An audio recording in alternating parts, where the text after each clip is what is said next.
মুখ্যমন্ত্রীর সঙ্গে বৈঠক, তৃণমূলের 5 বিধায়ক কুণাল ঘোষের মধ্যস্থতায় বৈঠকে শোভনদেব চট্টোপাধ্যায়, মদন মিত্র, অশোক দেব, রহিম বক্সি, কুণাল। এই বৈঠকে কি আলোচনা হচ্ছে সেটাই সব থেকে বড় আলোচ্য বিষয়। পুরো বিষয় নিয়ে জানি আমরা কথা বলি। প্রবীর এই মুহূর্তে আমাদের সঙ্গে রয়েছেন, আমাদের প্রতিনিধি একেবারে সরাসরি। প্রবীর, কুণাল ঘোষের মধ্যস্থতায় 5 জন বিধায়কের বৈঠকের আলোচ্য বিষয় কি কি?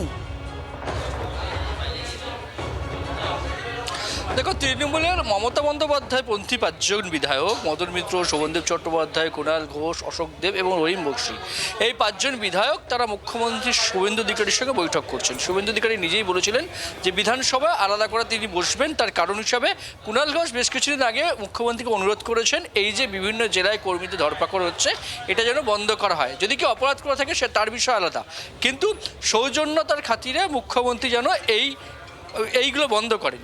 সেখানে দাঁড়িয়ে যেটা জানা যাচ্ছিল যে মুখ্যমন্ত্রী তিনি বলেছিলেন বিধানসভা এনে তিনি কথা বলবেন।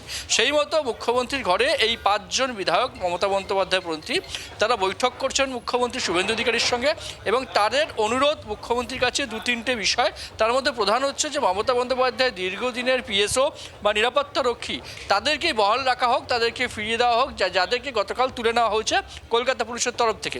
এবং পাশাপাশি দাঁড়িয়ে বিভিন্ন জেলায় কর্মী নেতাদের গ্রেপ্তার করা হচ্ছে, এগুলোকে বন্ধ করা হোক। মুখ্যমন্ত্রী সৌজন্যের খাতিরে এগুলো বন্ধ করুন, এই আবেদন এই 5 জন বিধায়ক তারা রেখেছেন মুখ্যমন্ত্রীর কাছে বলে জানা যাচ্ছে।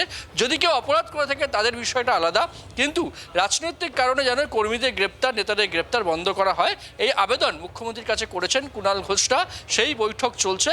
মুখ্যমন্ত্রী তিনিও কিন্তু বলেছেন যে পুরো বিষয়টা তিনি দেখবেন। তিনিও কখনো প্রতিহিংসামূলক আচরণ করছে না, তার সরকার করবে না, ইতিমধ্যে শুভেন্দু অধিকারী বলেছেন। পাশাপাশি দাঁড়িয়ে আজকে আবেদনের পরিপ্রেক্ষিতে যেটা জানা যাচ্ছে যে তিনি খতিয়ে দেখার আশ্বাস দিয়েছেন মধুমন্ত্রী। অর্থাৎ প্রবীর, যেটা বোঝা যাচ্ছে যে মূলত কয়েকটা বিষয় অত্যন্ত গুরুত্বপূর্ণ এই বৈঠকে আলোচনা হচ্ছে, যে আবেদন করা হচ্ছে যে নেত্রীর যে নিরাপত্তার যে পুরনো টিম সেটা ফেরানোর আবেদন অনুরোধ করা হবে। পাশাপাশি জেলায় জেলায় তৃণমূলের যারা নেতা কর্মী রয়েছেন হামলা এবং নানা মামলায় যাদের হয়রান হতে হচ্ছে তাদের গ্রেফতার করা হচ্ছে সেইটা বন্ধ করা হোক, এবং আরও কিছু বিষয়, তাই তো শুক্লা? একদমই তাই। আমি প্রবীরের কাছে আরেকটা বিষয় জানতে চাইবো। আজকে কুণাল ঘোষ যে মমতা বন্দ্যোপাধ্যায়ের পুরনো যে নিরাপত্তার টিমকে ফিরিয়ে দেওয়ার কথা বলছেন, এটা কি মমতা বন্দ্যোপাধ্যায়ের বিহাপে তিনি বলছেন? মমতা বন্দ্যোপাধ্যায়ের তরফ থেকে মমতা বন্দ্যোপাধ্যায় কি বলতে বলেছেন, এরকম কিছু কি বিষয়, নাকি এটা কুণাল ঘোষ নিজের থেকেই বলছেন? দেখো, যেটা জানা যাচ্ছে যে এই বিধায়করা তারা নিজে থেকে আবেদন করছেন মুখ্যমন্ত্রীর কাছে।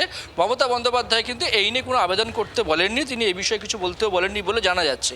সেক্ষেত্রে এই যারা রয়েছেন বিধায়ক তারা অত্যন্ত পুরনো মমতা বন্দ্যোপাধ্যায়ের সঙ্গী, শোভনদেব চট্টোপাধ্যায়, মদন মিত্র, অশোক দেবরা, তারাই মনে করছেন যে মমতা বন্দ্যোপাধ্যায় পুরনো নিরাপত্তা রক্ষীরাই থাকুক। এবং গতকাল যেটা দেখা গেছে, গতকাল থেকে যে মমতা বন্দ্যোপাধ্যায় পিএসও তাদেরকে তুলে নেওয়ার পর মমতা বন্দ্যোপাধ্যায় ক্ষুব্ধ হয়েছেন, তিনি বাকি নিরাপত্তা কর্মীদের বাড়ি থেকে চলে যেতে বলেছেন।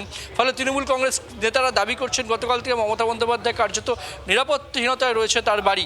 এই অবস্থায় সেই জায়গা থেকে দাঁড়িয়েই রাজনৈতিক মহল মনে করছে যে যেহেতু এরা মমতা বন্দ্যোপাধ্যায় দীর্ঘদিনের সঙ্গী, তারা নিজেরাই উদ্যোগ নিয়ে মুখ্যমন্ত্রীর কাছে এই আবেদন করছেন যাতে মমতা বন্দ্যোপাধ্যায় পুরনো যে নিরাপত্তা রক্ষীরা রয়েছেন তাদেরকে যেন বহাল রাখা হয়।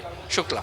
প্রবীর, ধন্যবাদ আমাদের সঙ্গে সরাসরি থাকার জন্য। এই আবেদনের পরিপ্রেক্ষিতে মুখ্যমন্ত্রী শুভেন্দু অধিকারী তিনি কি সিদ্ধান্ত নেন, আলোচনার ফল ঠিক কি বেরোয়, সারাংশ কি হয়, সেদিকে অবশ্যই আমাদের নজর থাকবে। বাংলার আওয়াজ, বাঙালির আবেগ, জি 24 ঘন্টা।